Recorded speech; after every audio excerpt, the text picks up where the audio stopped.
Welcome to Module 3, the Prada Protocol.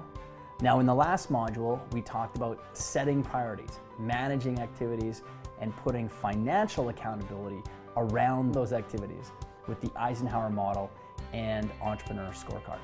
So you can see the impact that what you're doing today will have on your business tomorrow. Now, we're going to talk about using a concept that will prevent activities from even showing up on your radar screen. So you can stay on course, make decisions quickly, think fast, and remove the heavy weight of informational overwhelm off your mind. Two people that I admire and model a good chunk of my business life from are Warren Buffett and Charlie Munger. Now, you're probably familiar with Warren Buffett.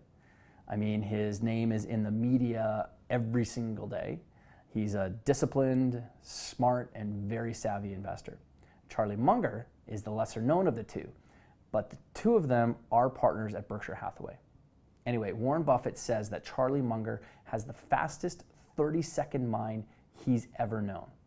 Now, what does he mean by that? He means that Charlie has a brilliant capacity to understand exactly what's going on, identify biases that might be given to them, weaknesses, potential threats, or just plain see through the smoke and mirrors most people try to fool them with when presenting a deal. Now, why he's able to think so quickly and rationally while making very few mistakes is because he studied and memorized the thinking models from all the major natural sciences, mathematics, and human sciences. A great example would be Maslow's hierarchy of needs. Now, based on that model, we know there are 5 levels of need we all have. The very base level are our physiological needs, things like food, water, sleep, just breathing. After we have those needs satisfied, we move to safety needs. These are things like security of the body, employment, resources, family, health, property. And after we have those needs satisfied, then we graduate and we start to concern ourselves with love and belonging, which are things like friendship, family, and even intimacy. And after those, we get to esteem needs, which we'd classify as self-esteem, confidence, achievement, the respect of others, respected by others. And finally, at the very top of this pyramid, we get to self-actualization, which would be our morality, our creativity, spontaneity even, problem solving, lack of prejudice, and etc. So in that model, when someone doesn't have their employment need covered from the second level, the last thing they're worried about in that moment is developing their creativity skills, because they're just worried about surviving at that level. Anyway, I don't want to get into a long discussion about it, but having this model stored away for quick recall makes it very easy for someone like Charlie Munger to quickly see someone's motivations. It helps me because when I'm advising or coaching someone, I can very quickly know the source of their circumstance and give them help at the level they're at, and not give someone a strategy or a tactic that has nothing to do with their real need in that moment. So having a bunch of these models and frameworks stored away in your head quickly allows you to move through life with more grace. It's like a laser beam piercing through the sky. It's focused, bright, and fast. You actually saw me demonstrating it in my Next Level Business Navigator model video with the 5 stages of business, or my 3 Ps business canvas, which acts like a diagnostic tool. Those models took me years to hone, refine, and develop, but they allow me to see the source of an issue quickly with a client and not overcomplicate what business is truly about. Now, I'm not here to train you on developing models, but I am here to show you that constraining your thinking about the common circumstances and situations you're constantly faced with can free you from indecision and wasting time on things that just don't matter, which is why I want to share with you the Prada Protocol and how it can help transform your inner game so it makes your outer game far simpler. All right then, on to the next video and the product protocol.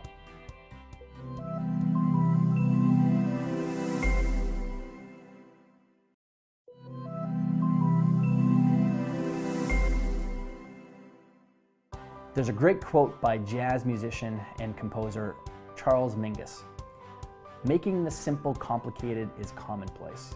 Making the complicated simple, awesomely simple, that's creativity. I love that quote because it's almost a complete narrative on my life. I started out by making the first years in my business very, very complicated. But the last decade, I focused on getting to the place of awesomely simple, which for me can be a very, very tough thing. But anytime I've implemented what I'm about to show you, my life and business has gotten measurably better. I also resonate with that quote because my experience as a mental game coach to athletes, and then moving to a business and leadership advisor, and now on to finally becoming a venture capital investor, has been to help people subtract. Not in the mathematical sense, but in the headspace sense. I always tell people that my job is to help people subtract the stuff that's preventing performance, not add more to your life. I've always wanted to have a business card that said, I'm a subtractor, but I know it would look completely stupid to other people, so I just keep that one to myself. Well, I guess until now. But what I want to share with you right now are 3 frustrations I know you as an entrepreneur are dealing with. Maybe not all of them, but either way, you're not alone. A core frustration is overwhelm. The overwhelm of opportunity, the overwhelm of information, and the overwhelm of choices. I've heard it said many times that we live in the greatest time to be an entrepreneur or business owner because it's so easy and low cost to get started, which is all very true. But here's what it also means. It also means that it's the same for millions of other people too. The second frustration is indecision. The classic analysis from paralysis. Nothing is worse than feeling stuck in the muddy gunk of indecision. I should know because it was my biggest weakness when I was in my early 20s. And then the third frustration is a feeling of chaos. With 100 different business hats to wear and everyone under the sun giving you advice, or even worse, thinking that so-and-so has it together, why can't I figure this damn thing out? And all 3 of these frustrations stack up to one overarching fear that we have of never actually being able to reach this brass ring and having a business or practice that's not only successful, but admired by others. Now, just like anything in life, there's always a flip side to the equation. And because I work so closely with high achievers like yourself, not only on the strategy side of the business, but on the head game, I know what you want. And one of those things is direction, a clear path, an inner knowing that you're achieving progress every single day. The second thing I know people want is a sense of decisiveness, a strong confidence in saying yes to the things you want and not all the things that will simply distract you. Warren Buffett once said that the difference between successful people and really successful people is successful people say yes to most things, really successful people say no to almost everything. And I couldn't agree more. The final major want is a sense of control. Like you're steering the ship and not the circumstances or environment tossing you around like a directionless boat. And all of this leads to the ultimate place of having a business that actually serves your life and allows you to make an impact with great financial rewards as well. Which gets me to the product protocol. This framework for eliminating a lot of the overwhelm and complication we add to our businesses and life is powered by one word: constraints. Now, when most people hear the word constraint or constrained, they think of it as a negative. But I'm here to tell you it's a powerful force for good in your world. Now, the definition of constraints we're working with is a personally defined parameter or limitation, the stimulus for developing a better way of thinking about, feeling about, and doing something. This is all about you taking control of what the world is trying to give you and reshaping it so it serves you and creates something incredible for you and your business. So many people take perceived constraints and let them rule their thinking and behaviors. For example, I work a full-time job. I could never start my own business. Or I don't have much money to invest in my business, so I can't grow as fast as the other guys, which then causes them to play small. As someone that has started a lot of businesses and worked inside of many industries, money is only one of many resources that makes a business or business person successful. Plus, I've seen tremendous creativity and ingenuity sprout from the field of no money.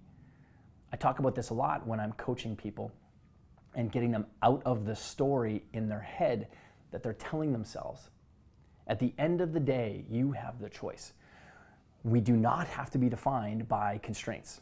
We can define them ourselves. And I'm going to show you a bunch of examples right now of how we can make this work for ourselves.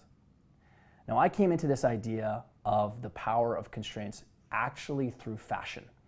And that's why I call this the Prada protocol. I remember reading a fashion magazine a few years back, actually probably a long time ago, and they were talking to a bunch of designers and a bunch of fashion stylists, and they were all talking about their wardrobe. Tom Ford, I remember him talking about the black suit, the black tie, and the white shirt that he's become basically famous for. If you don't know who he is, he's a famous designer. He wears that uniform all the time. And then you take a look at someone like Steve Jobs. Steve Jobs wore the exact same thing all the time. Mark Zuckerberg has taken it on. He has the same thing on all the time, and I've met him. Barack Obama famously said in an article in Vanity Fair magazine that he doesn't want to be bothered with the trivial nature of what to wear or what to eat. He only wears blue or gray suits, period.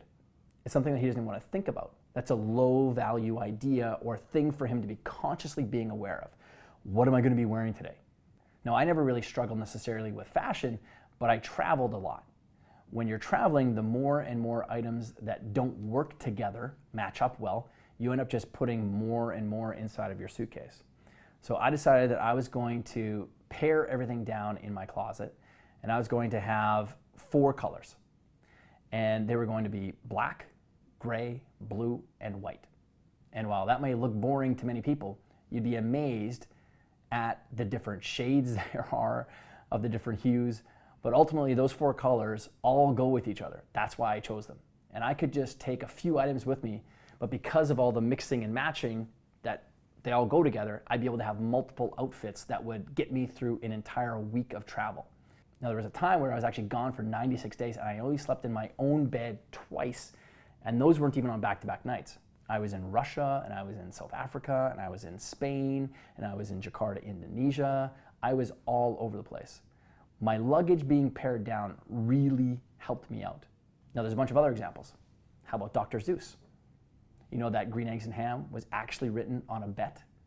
His editor or publisher bet him that he couldn't use 50 words to create a book. So Dr. Seuss was constrained by the 50 words and went back and created arguably the most popular and most successful children's book of all time, all from the power of a constraint. And how about this popular article in Fast Company?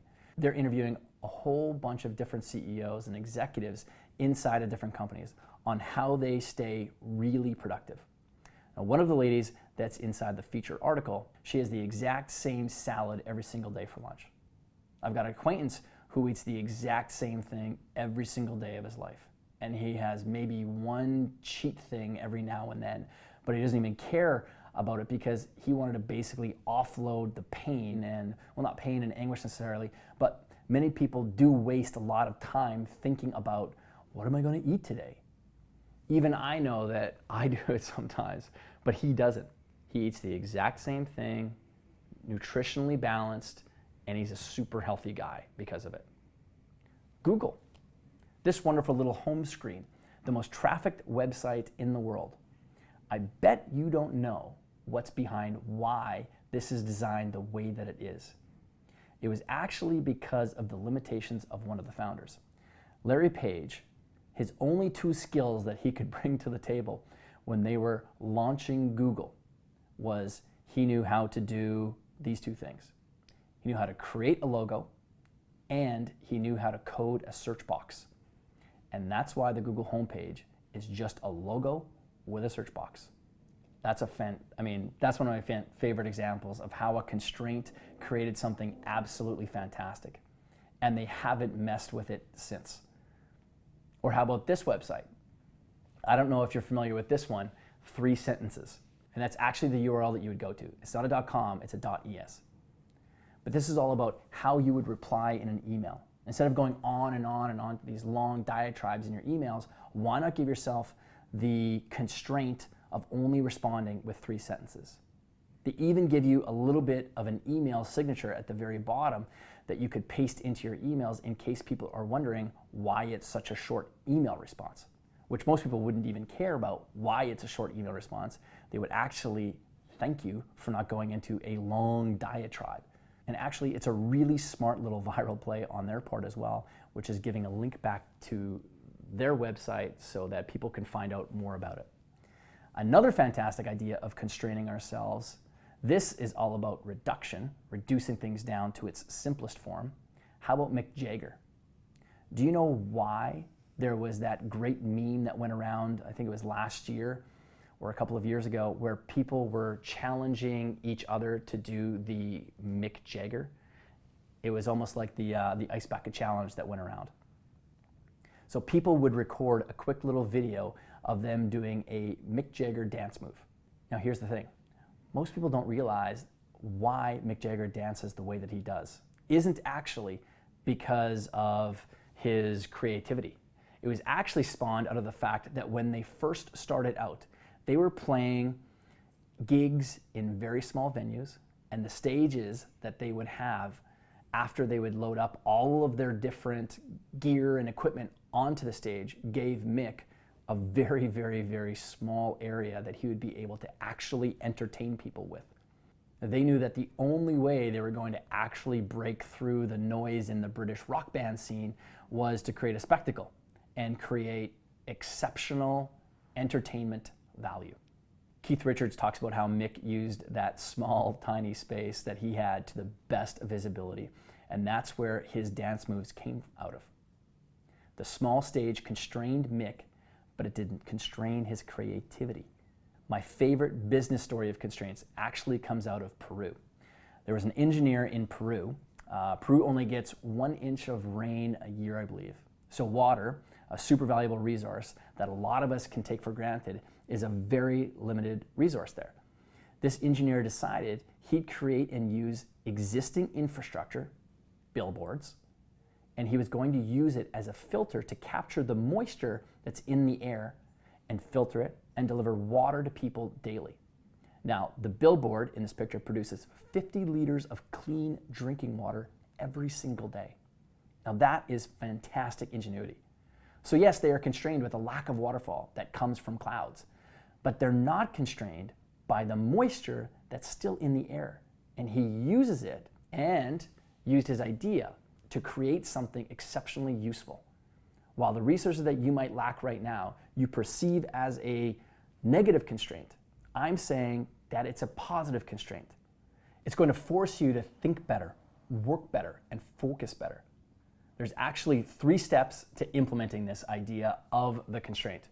If we take a look at myself in the example I was using with the fashion thing, I was frustrated, or I was probably more annoyed more than anything else, just with the overwhelming abundance of choices that I have when it comes to men's fashion.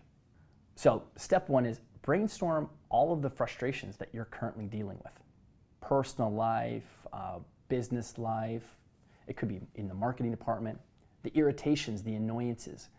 And after you've brainstormed them all, choose one. Pick one. Just choose one little annoyance. It could be the lowest hanging fruit, the easiest one that you think you could tackle. Then play with different ideas or actions that you can take to constrain that frustration down. Really, the three different layers that we have for layering on a constraint is the thought, the emotions, and then the physical world. What do I mean by all that? So we can choose to think in a certain way about it.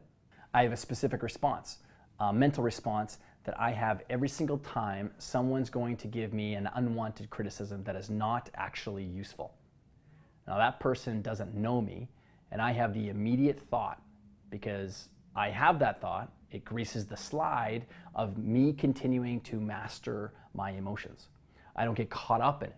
I don't fire something back at someone. I've constrained that experience or that circumstance down to a single thought that I'm going to own. Or you could constrain something down to a specific emotion. Now, I've worked with athletes on this for a very long time about constraining things down to its simplest, most elegant form so that you can master your thinking. You can master the emotions. It could be something that you're constraining it down to the physical world. For my family household, of course, just like you, we get a ton of mail, and instead of it going into a disparate area of the house where it ends up getting lost, there's a receptacle that accepts all of it, and then it gets sorted and taken care of once a week at a specific time. We've constrained something down into a physical place, and then we've also constrained it down to a specific time that it gets handled. Let's actually pop into the small little worksheet here. Again, this program is not about me giving you a whole bunch of information where you've got to watch a whole bunch of videos and then end up not doing anything with it. The workbook is just a few pages, and it doesn't take very long to get through. Okay, so when you dive into the workbook, you're going to see a bunch of other examples of constraints. Artists deal with the constraint of the canvas, and they need the frame of the canvas. It helps to constrain the idea down onto something. Another constraint could be only working with a 500 word count. If you had to distill all the information that you know about your subject or about your industry that you work inside of, and 500 words was the limitation, I bet you could come up with something phenomenal inside of that 500 words. 3 lines of text for an email reply. That's using the example of the website 3 sentences. Only wearing 4 colors, example of a constraint. Only working with females. Only working with females in New York City. Or I could even go deeper, only work with females in New York City in the borough of, say, Chelsea.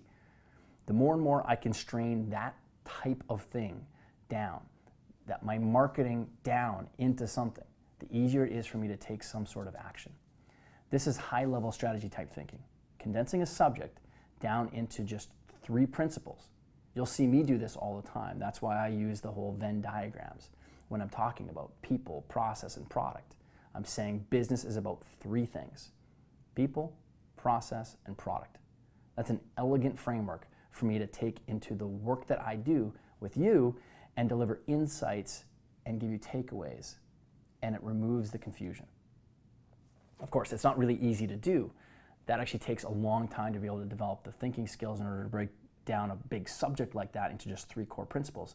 But I didn't get to that place overnight. It took a little while, but it's very, very much worth it for me and, of course, my clients as well. Using only 3 colors on a website, that's a constraint. A theme for a month, that's another constraint. An example for me is networking. I pick a theme every single month, and my January theme every single year is always focused around, that's my networking month. It's why I always love starting my year, because it's my favorite thing. It's where I feel like it's one of my core skill sets, is meeting and talking to people. So that's the theme of my month. So how does that help me then? Well, it helps me in the types of magazine articles that I read, or articles that I'll read online in order to continuously improve that communication or that communication style or skill. It also informs what type of collateral that I'm going to need while I'm going out, because I'm unusually out more in January as opposed to other people.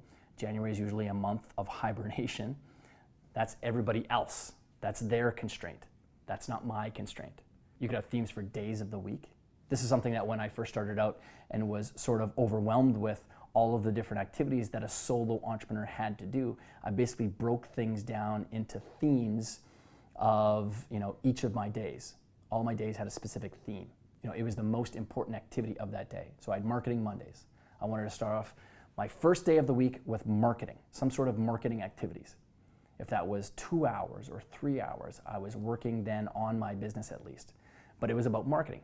Tuesdays were about Delivery Tuesday. I tried to do as many client meetings as I possibly could on Tuesdays. Coaching or client meetings would be Tuesdays. You know, you fill it all up on Tuesdays. And then it was Customer Wednesdays. So Customer Wednesdays was all about how can I continue to improve the customer delivery side of my business, improve our processes for our customers, come up with new ways of improving our customers' business, or for my athletes, improving their skills, their performance, or improving my skills as a coach. Thursdays were Team Thursdays. What are some things that I can put into place to help my team? Whether it's new tools, new resources, it was also focusing on identifying all the different little things that they might have been doing in the last week that were moving the business forward, or that they did really well. It was catching people when they do something right. Most managers or most leaders will catch people when they're doing something what? Wrong. Well, I want to catch someone when they're doing something right. And then Fridays was Financial Fridays. That was the day that I'd focus on the financial side of my business. A lot of the operations and making sure that I'm touching that kind of stuff. Otherwise, if I didn't have it on my week, it wouldn't get done, because that's the thing that I probably liked the least doing, managing that type of stuff. Saturday was always the day off, and then Sundays, it was Sharpen Me Sundays. Sharpen Me Sundays is about improving myself. What's something that I can do to be improving as a leader myself?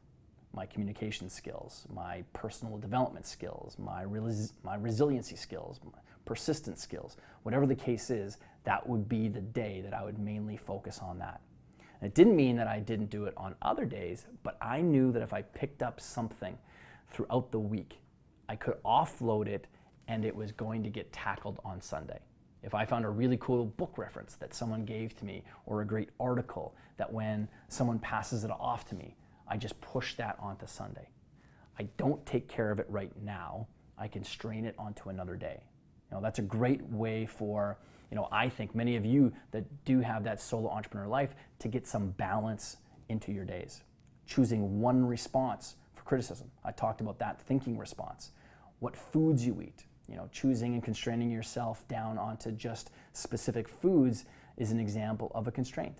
And on and on and on. There's tons of different examples of constraints, but choose the ones that are right for you. The product protocol, the power of constraints. Leap into the workbook or take out your notebook, whatever some annoyances are that you've gotten right now, some limitations or irritations, some frustrations that you're currently dealing with that you think are outside of you, that you think are circumstances that are imposing themselves on top of you. Well, I'm telling you, take control of them. Constrain those. Grab them by the neck. If the bane of your existence is fashion, it's just a skill that you feel like you don't have. Well then, why don't you just whittle it down to just a couple of colors, like I did. If it's food, that's your challenge. Constrain yourself down onto just a few foods that you eat all the time. If it's marketing and you feel like you're scattered and overwhelmed with all the options, why don't you just constrain yourself down to just one social media platform that you play on instead of 5 or 9? Again, I use this example all the time. I've got many, many, many friends and clients, business associates that have built up huge businesses on the backs in the last few years of just one social media platform. So dig into the workbook, put on your thinking hat, identify some possible constraints that you can start to throw onto your day, your life, your business that can really help you make better, faster, smarter decisions and eliminate the overwhelm that we can all deal with because of the nature of the technological world that we live in and the informational world that we live in. Thanks, and I hope you enjoyed the product protocol.